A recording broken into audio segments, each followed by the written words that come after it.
Nós lutamos por novas terras, novas oportunidades.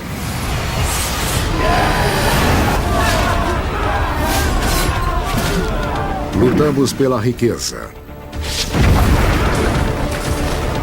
e poder. Mas agora a humanidade embarca numa nova jornada, arriscando tudo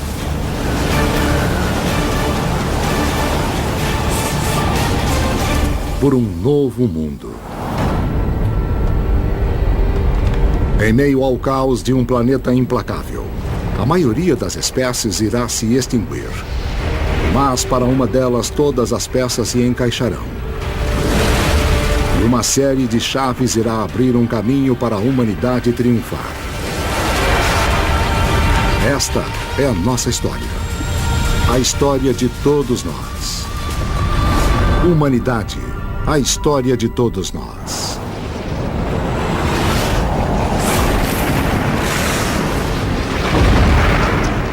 Guiados por Thor, o deus do trovão,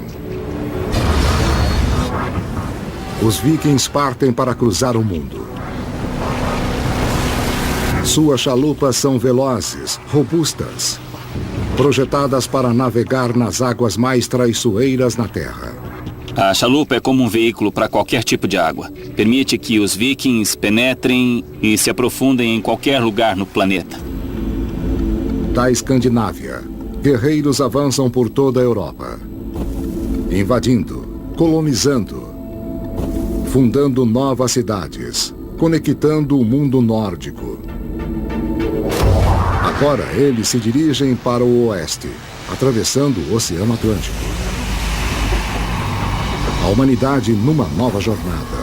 Eles irão conectar um planeta dividido. Os primeiros europeus conhecidos a desembarcarem nas Américas.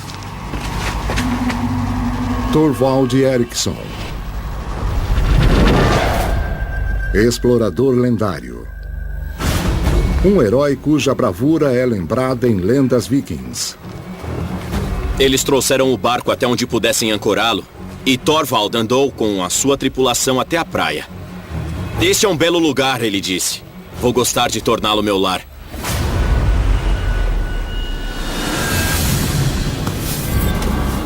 Desde que o ser humano deixou a África pela primeira vez há 70 mil anos, a humanidade busca novos recursos e oportunidades, novas fronteiras para explorar e conquistar. Sempre há recursos e espaços abertos além da próxima montanha, além do próximo oceano. Nunca estamos satisfeitos, nem a nossa curiosidade está satisfeita. Queremos saber o que há do outro lado.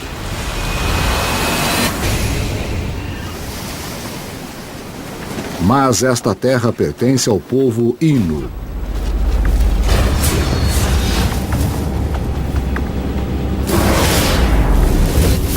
Descendentes dos primeiros pioneiros que vieram para a América 19 mil anos antes.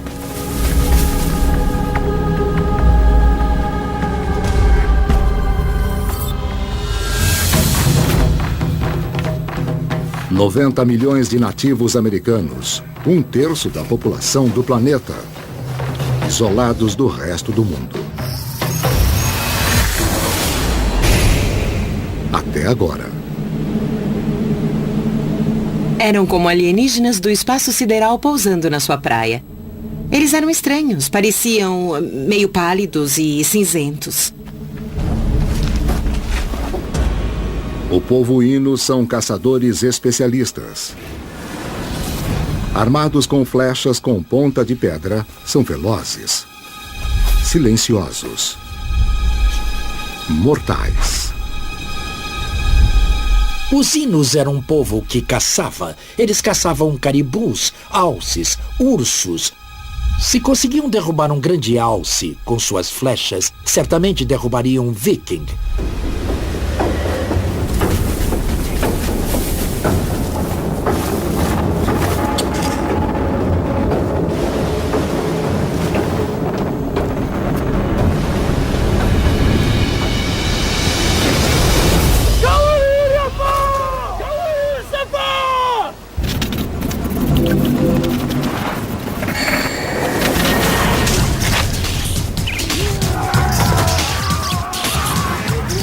arma preferida do viking, o machado largo de ferro.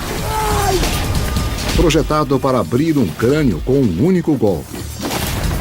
Os vikings permanecem no imaginário popular, quase como um sinônimo de povo de selvagens e de guerreiros.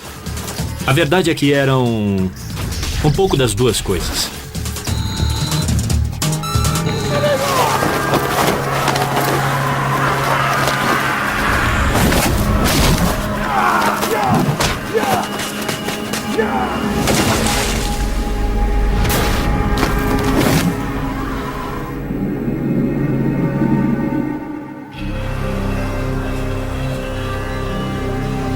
Registro histórico viking. Eles mataram 8 Inus. Exaustos, montaram um acampamento.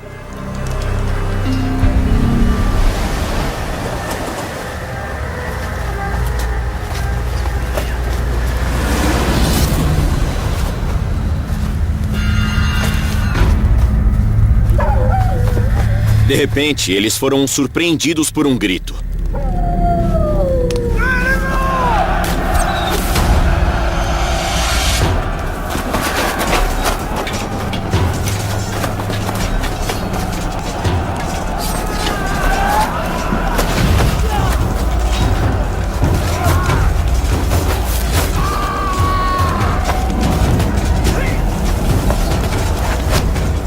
Thorvald Eriksson, o primeiro europeu a morrer em solo americano.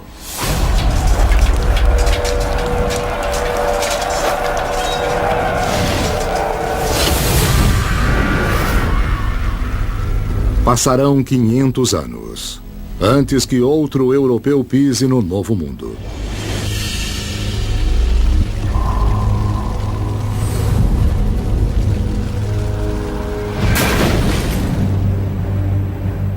Nas Américas não há nenhuma ferramenta de ferro ou cavalos.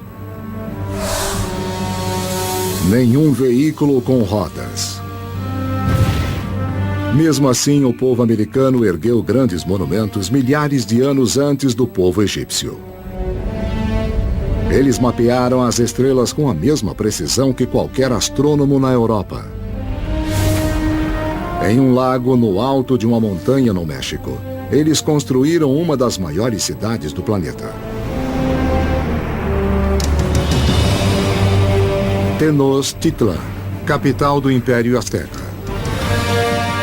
Maior do que Londres, Paris ou Roma. Bem no centro, um templo de pedra de 30 metros de altura, onde o céu, a terra e o inferno se encontram. O centro de uma civilização dedicada ao sangue humano.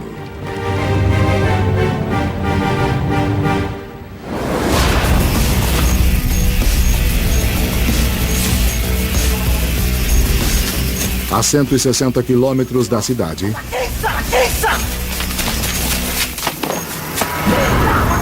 guerreiros astecas estão caçando.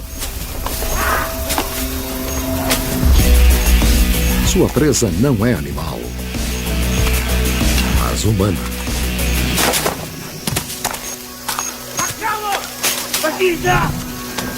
Eles perseguem o líder de uma tribo inimiga.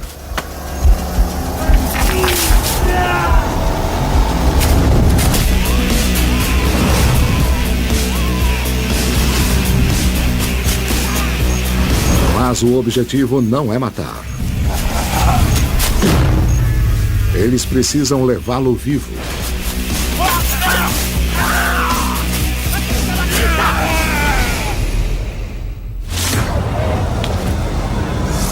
Para manter o universo em equilíbrio, os astecas acreditam que têm de pagar uma dívida de sangue para os deuses. Hoje, uma oferenda especial. Tlahuicoli, guerreiro hábil, inimigo implacável, o maior prêmio dos astecas, lutando por sua vida. Os astecas são um povo extremamente organizado, extremamente preparado para a guerra, eles realizavam um tipo de luta que é conhecida como a Guerra Florida. A Guerra Florida tinha a ver com fazer prisioneiros e gerar o florescimento do coração.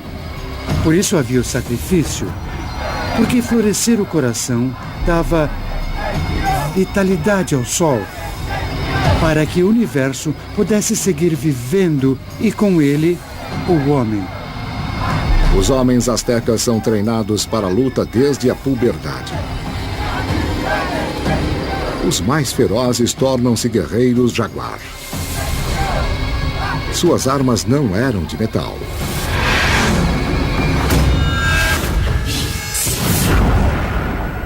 Mas de obsidiana, um vidro vulcânico tão afiado que alguns cirurgiões de hoje o usam em vez de aço. É um material de corte mais superior conhecido pelo homem. Perfeitamente capaz de cortar um homem em dois. A arma do Tlauicoli é uma clava decorada com penas. Não é apenas o terror de você se encontrar nesta posição. É também a oportunidade de descobrir do que você é feito. Uma luta até a morte que se tornará lenda asteca.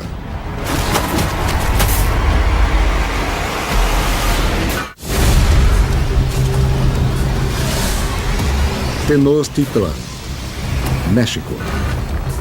Capital do Império Azteca.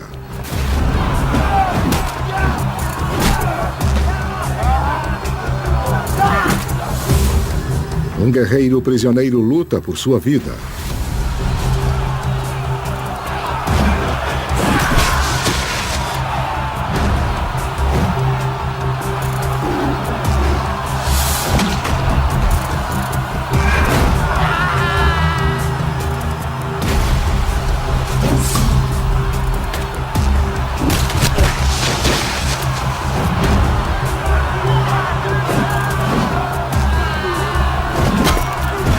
A elite de guerreiros jaguar corta sua carne para esgotá-lo.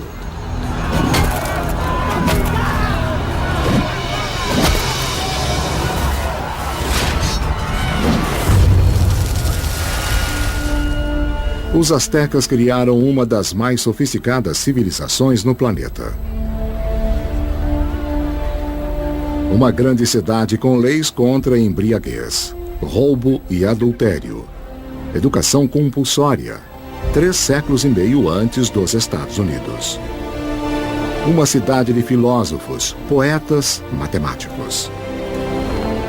Era uma cultura extremamente complexa. Não era apenas uma cultura de guerreiros.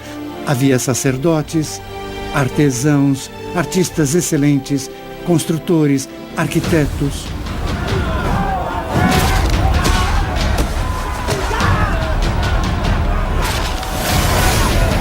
Mas os astecas acreditavam que seus deuses precisavam de sangue humano.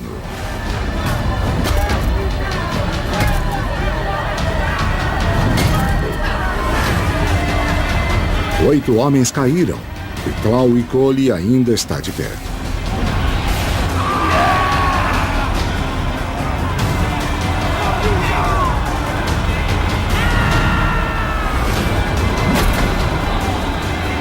Mas a sua força está acabando.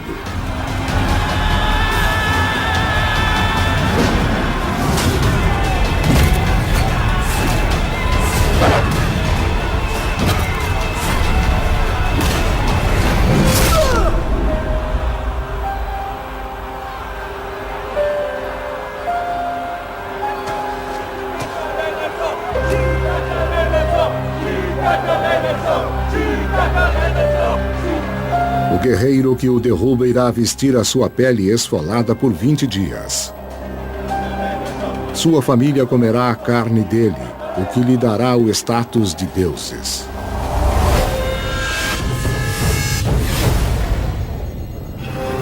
Sacerdotes astecas sacrificam milhares de homens, mulheres e crianças por ano.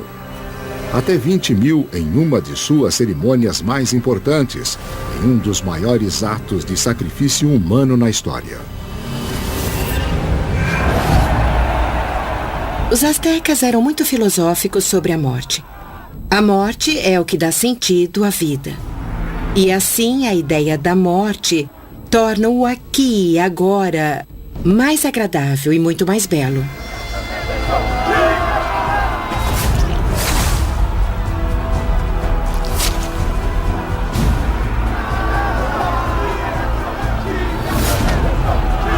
O coração pulsante de Tlauicoli é oferecido ao deus do sol e da guerra, Huitzilopochtli, guardião do universo.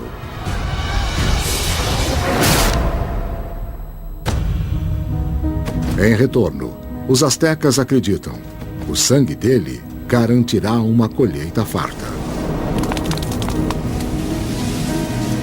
Uma colheita que se tornará a chave para o futuro da humanidade.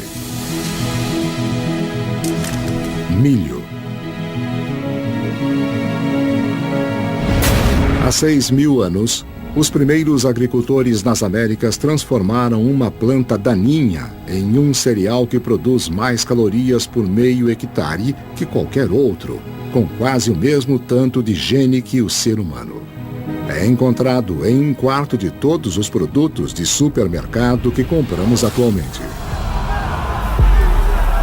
O milho é o principal produto da vida asteca.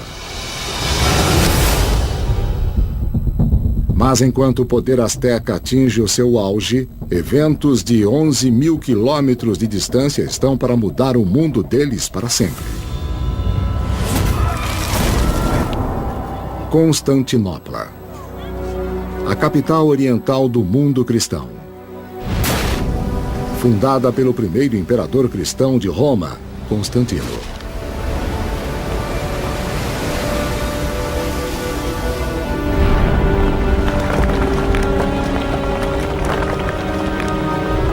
No coração da cidade, um ícone da fé cristã. Hagia Sophia, a maior catedral de sua época.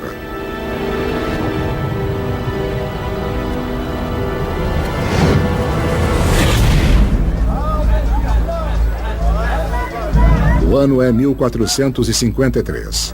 Uma batalha épica eminente irá alterar o equilíbrio do poder entre o Oriente e o Ocidente e mudar a história da humanidade. Constantinopla vai mudar todo o quadro do mundo que temos com a descoberta de novos continentes. Os dois eventos estão completamente ligados.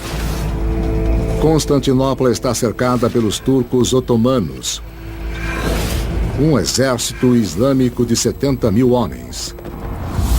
Liderando o ataque, o sultão Maomé II. Estudioso, guerreiro, obcecado. Conquistar esta cidade era o seu sonho desde os seus 13 anos. Como as hordas mongóis de Gengis Khan, os turcos já foram nômades da Ásia Central.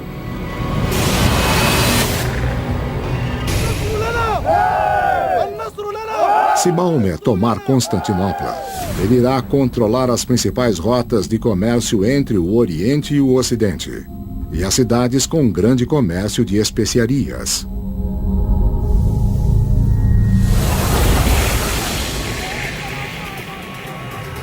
Eles querem tomar Constantinopla. Ela é rica, é o centro de um vasto comércio de especiarias e outras coisas entrando na Europa.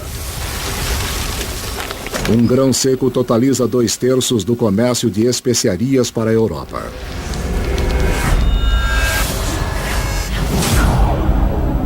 Pimenta do reino, uma especiaria que muda a história da humanidade. 1000 toneladas. Saindo do sul da Índia todo ano. O sultão quer que Constantinopla seja a nova joia de um novo império islâmico. Só deve existir um império, uma fé e uma soberania no mundo. Mas a cidade tem as maiores muralhas defensivas da Europa.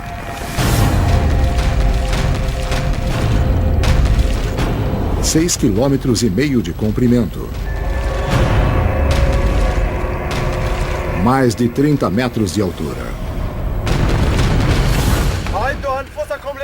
O maior desafio de Maomé era derrubar os muros de Constantinopla. Ninguém nunca havia derrotado os muros de Constantinopla. Agora, um novo uso devastador de armas. Bombardeamento ininterrupto de artilharia. A chave para o futuro da guerra. A artilharia acaba virando o rei da batalha. E isso é provado em Constantinopla.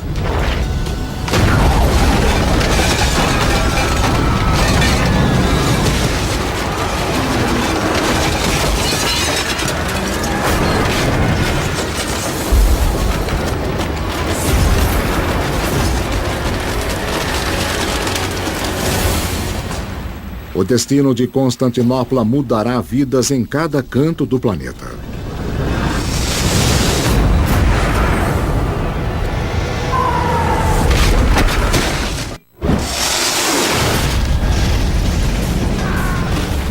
O destino da humanidade pode mudar numa simples batalha. Se os muros de Constantinopla caírem com o bombardeamento dos turcos, o mundo nunca mais será o mesmo. 69 canhões. Equipes aplicadas trabalhando em turnos. Resfriando. Limpando. Recarregando. Disparando.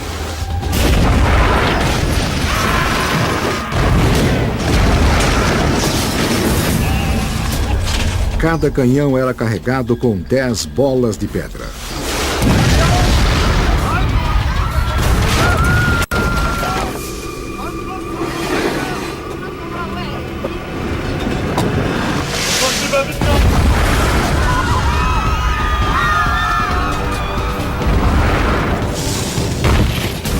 As pessoas em Constantinopla nunca tinham vivenciado nada parecido com um bombardeio de canhão. Eu já fui atacado por foguetes, já fui atacado por morteiros. E não é nada divertido.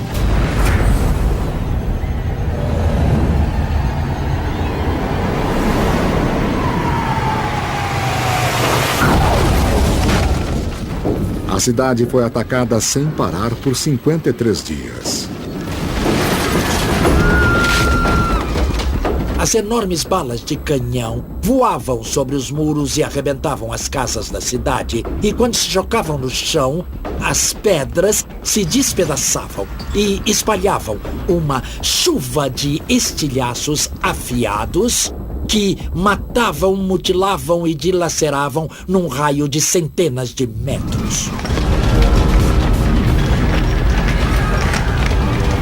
A defesa reconstrói.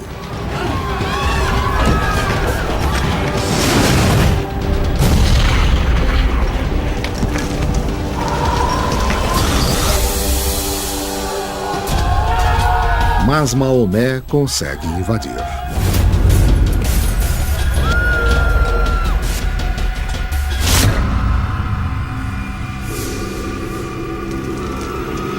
Uma nova era de guerra se inicia.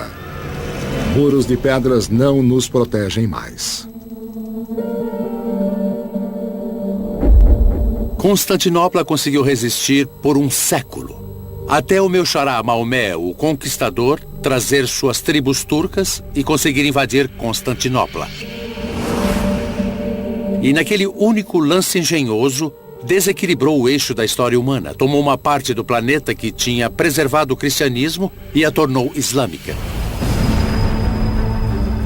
A Constantinopla cristã torna-se a Istambul islâmica. A grande catedral, Hagia Sophia, torna-se a maior mesquita no mundo.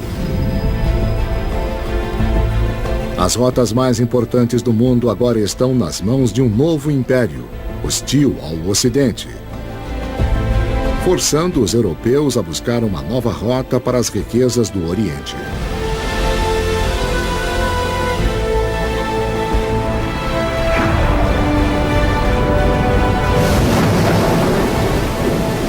Trinta anos depois da queda de Constantinopla, um navio se dirige para uma tempestade próximo à costa sul da África, numa jornada que irá abrir uma nova era de exploração.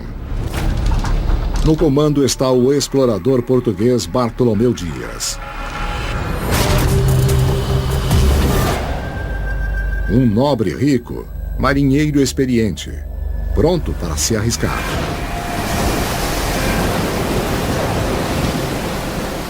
Bartolomeu Dias está entrando em águas desconhecidas,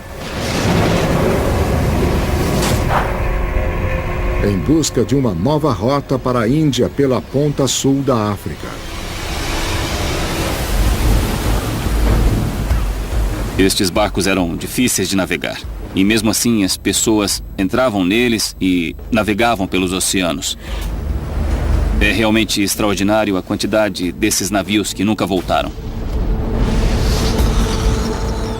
Bartolomeu Dias estava se guiando pela costa para navegar, mas quando a tempestade piora, o seu guia torna-se o seu inimigo. Você não pode ficar perto da costa porque pode ser jogado contra as rochas. A água está invadindo o deck e as coisas estão se quebrando e o caos impera. E nesse momento você está aterrorizado e está rezando a Deus, esperando que o melhor aconteça.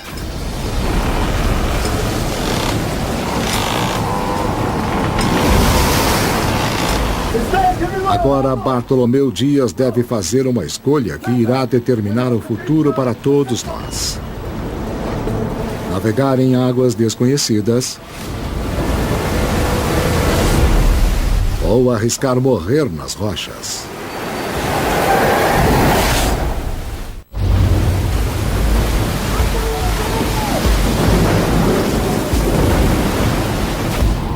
Um pioneiro está numa jornada que irá mudar a forma do mundo.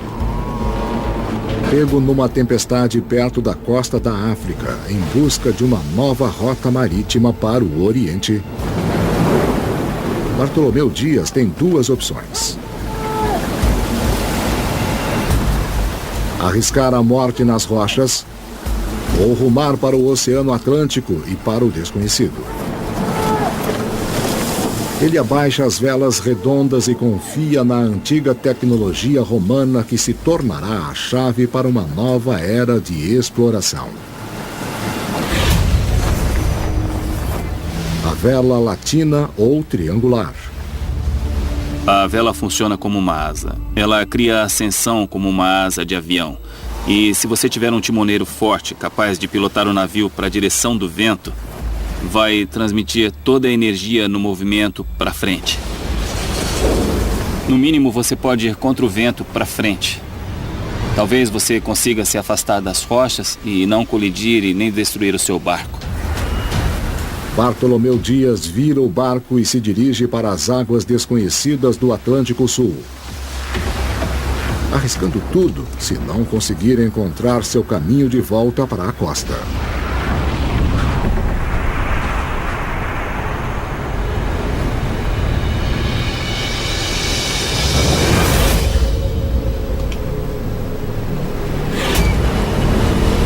Sem nenhum sinal de terra por 13 dias. E nenhuma ideia do que existe à frente. Seus mapas são inúteis. Ele está perdido no mar.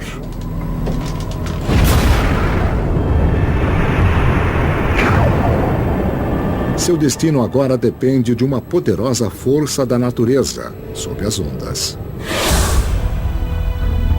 É uma vasta corrente circular oceânica causada por ventos predominantes operando contra a rotação da Terra. Ela cria uma esteira de água 4.000 vezes mais poderosa do que o rio Mississippi. Se você estiver parado, tranquilo, numa corrente oceânica, A sensação é de um barco pintado num oceano pintado, nada acontecendo. Mas o que acontece é que você vai estar se movendo. Todo o mar vai estar se movendo neste arco. A descoberta das correntes oceânicas irá revolucionar a navegação marítima. Bartolomeu Dias não tem nenhuma ideia das forças que levam o seu barco. De um oceano vazio na direção da ponta sul da África.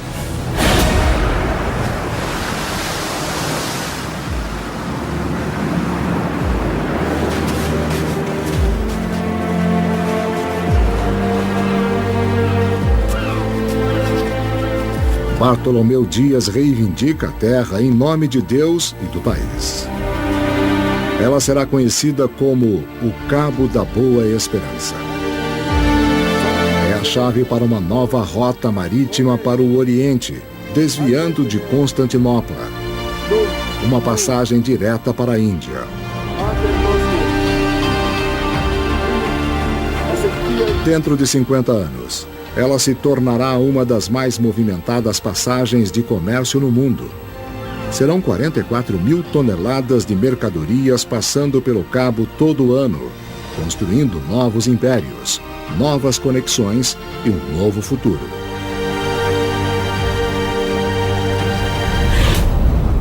A corrida para se beneficiar das riquezas do Oriente começou. 12 de outubro de 1492. Uma data que marcou a memória da humanidade. Marinheiros espanhóis descobrem terra liderados por um italiano, Cristóvão Colombo. Independente, incansável com seu próprio sonho para encontrar um atalho para o Oriente.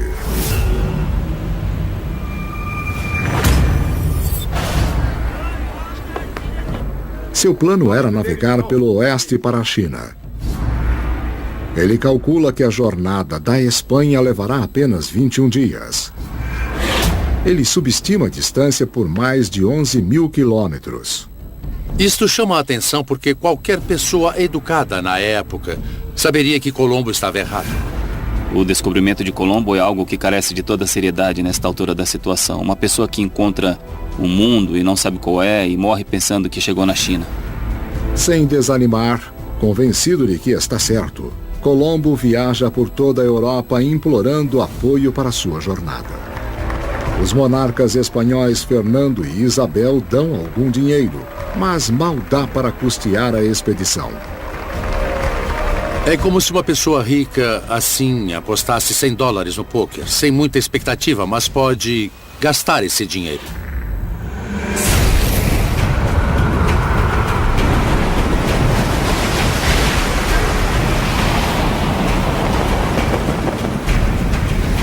Cinco semanas no mar, próximo da inanição e milhares de quilômetros longe de seu alvo, ele alcança a terra. Ele acredita que é o Japão. Na verdade, são as Bahamas, perto da costa de um vasto novo mundo.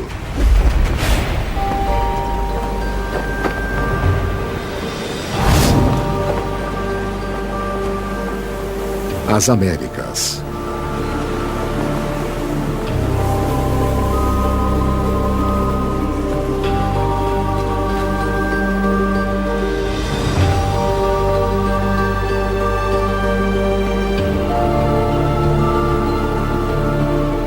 Dois mundos isolados um do outro durante 10 mil anos.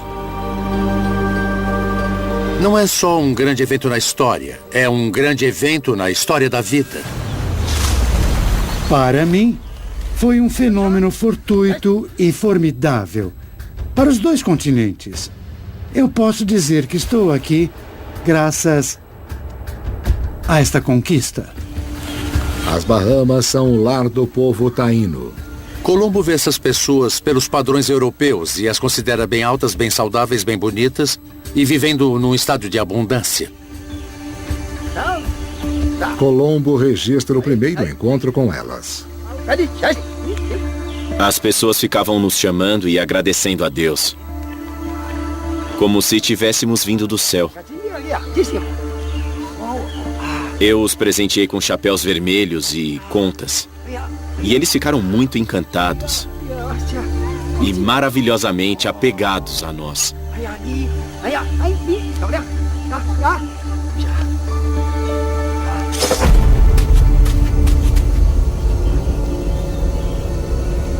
Vivendo num ecossistema diferente por milhares de anos, o povo das Américas não tem nenhuma imunidade à ameaça mortal: doenças.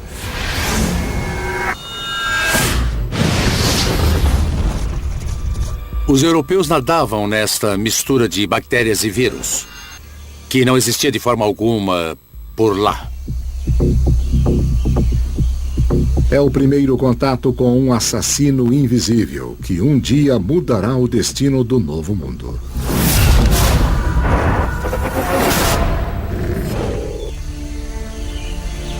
Mas Colombo está em busca de tesouros. Eu fiquei atento e tentei descobrir se havia algum ouro. Então vi que alguns deles tinham um pequeno pedaço pendurado em seus narizes. Imaginei que, se investigasse, encontraria um rei que possuísse grandes quantidades de ouro.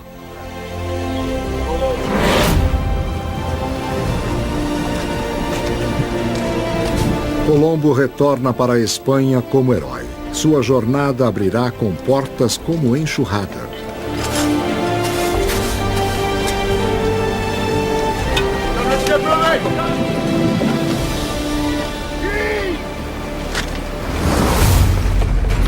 Toda a Europa quer um pedaço das Américas. Os espanhóis trouxeram o crucifixo, o piolho, a caspa, trouxeram a civilização. Trouxeram o conhecimento do que havia do outro lado de nossos oceanos. O velho mundo e o novo mundo estão numa rota de colisão.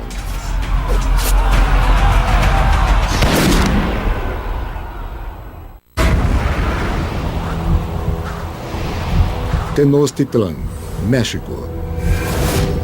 Coração do Império Azteca. 28 anos após o descobrimento de Colombo, a cobiça pelo ouro está para mudar o destino do Novo Mundo. Com a ambição de um homem, Hernán Cortés. Errante, encantador e implacável. Liderando um bando de 500 aventureiros europeus.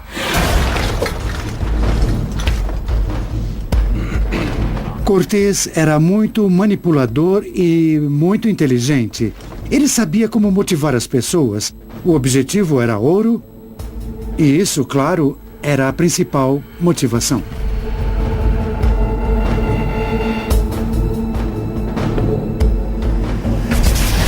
O imperador azteca Montezuma. O homem mais rico, mais poderoso nas Américas. Governante de 25 milhões de pessoas. Ele recebe Cortés e seus homens em seu palácio. Um erro que irá mudar o destino de um continente. Eles eram em menor número. Como poderiam ser uma ameaça quando você tem um exército de dezenas de milhares de vezes maior que algumas poucas centenas de almas? Temos Tenochtitlan, que era a capital dos aztecas. Quando Cortés chega, fica totalmente impressionado com o que vê. Era a maior cidade do mundo naquele momento. Calcula-se que havia cerca de 350 mil habitantes. O plano de Cortés: sequestrar o imperador.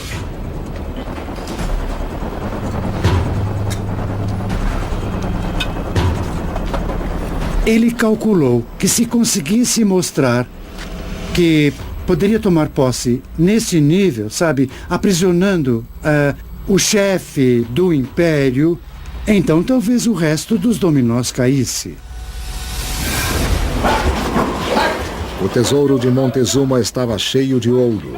A cobiça dos espanhóis para saquear espanta os aztecas. Uma testemunha relata: eles agarraram o ouro como macacos. estavam inchados com tanta cobiça. Eles estavam famintos por aquele ouro, como porcos selvagens. O povo chama o seu imperador prisioneiro de prostituta de Cortés e se revolta.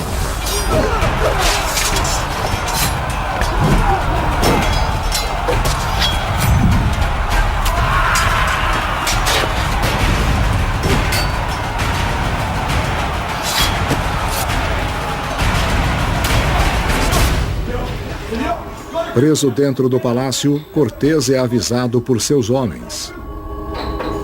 O perigo é iminente. Vamos todos morrer se Montezuma não ordenar que as hostilidades parem.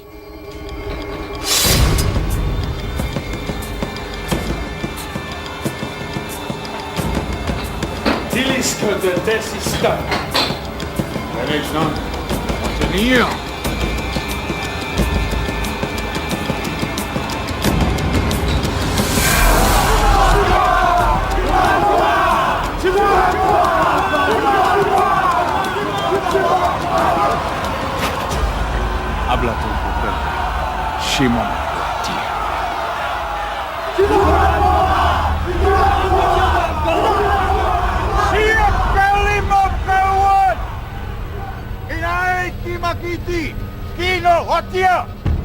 Os estranhos são meus convidados.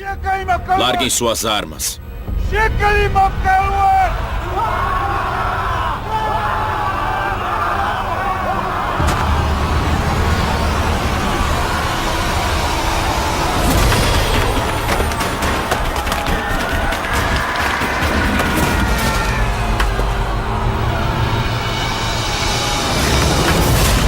O mais poderoso governante nas Américas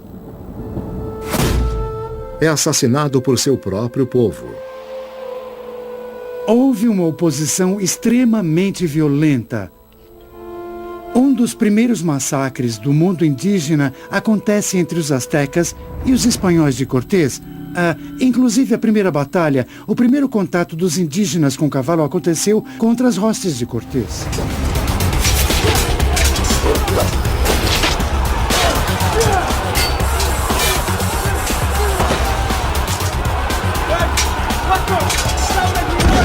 Lutando por suas vidas, Cortés e seus homens mal conseguem escapar com uma fortuna em ouro e prata asteca, deixando para trás uma bomba de tempo letal.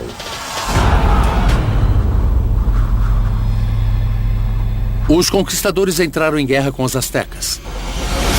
Mas suas maiores armas não eram as que tinham nas mãos. Eram os vírus em seus corpos. A varíola, desconhecida deles, foi o que levaram. 6 meses depois, metade da cidade está morta por causa da varíola. Ninguém pode negar as coisas que aconteceram com os conquistadores na América. E tampouco ninguém pode negar as coisas que aconteceram com a distribuição distinta da riqueza e com a distribuição distinta dos micróbios patogênicos.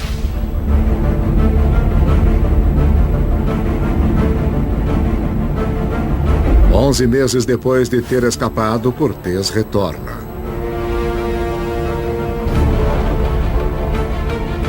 Sua vitória se completa.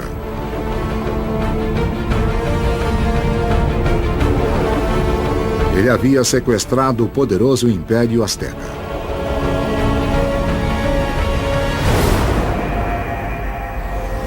Um império de 25 milhões de pessoas derrubado por apenas 500 homens.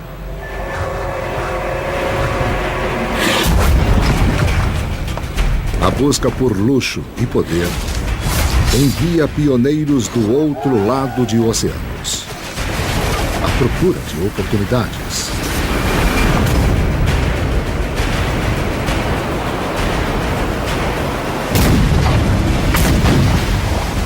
Agora, um novo mundo traz novos começos. As riquezas de um continente irá inundar do outro lado do planeta, mudando as vidas de cada canto do globo.